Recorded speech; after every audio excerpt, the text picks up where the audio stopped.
just quit my job in New York and decided to try something new in Philly. Philly felt like a calmer New York. It had the usual chicness of a large city, but without the chaos. I felt liberated and calm. At last, it felt like I had some privacy and time for myself. Maybe I could even have time for someone else.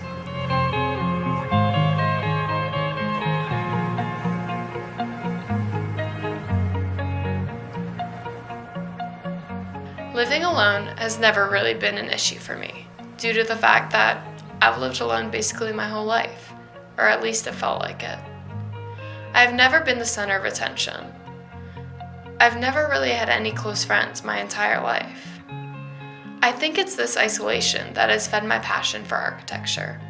I can submerge myself within the blueprints of a building because they're very similar to my life.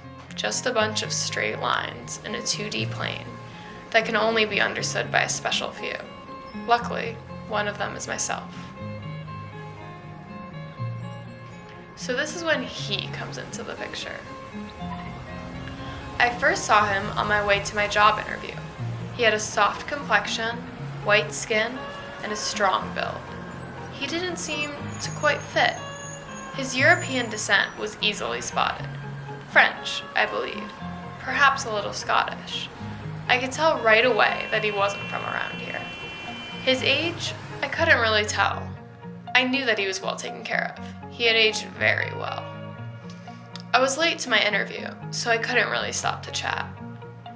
I felt like I kept seeing him everywhere, and his image stuck with me for the next week or so. You would think that in New York, there would have been so many just like him, but there really wasn't. In New York, no one had the distinct foreign features that he had. New Yorkers felt either too modern or too old. They all tried so hard to portray the American image.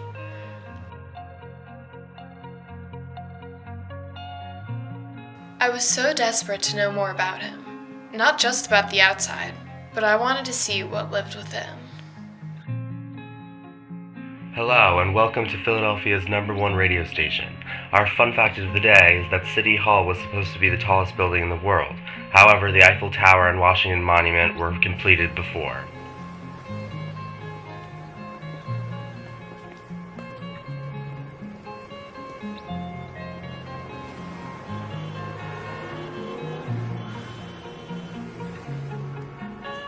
That's when I first noticed. I had fallen in love with Franklin Avenue, 1401, also known as City Hall. It wasn't because of his white, strong build or French features after all, but it had been its unique character that made me feel so in touch with him.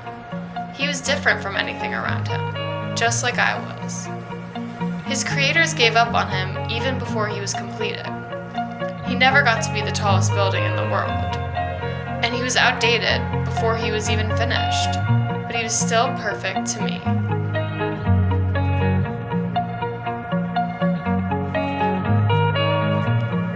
And that's our true American love story.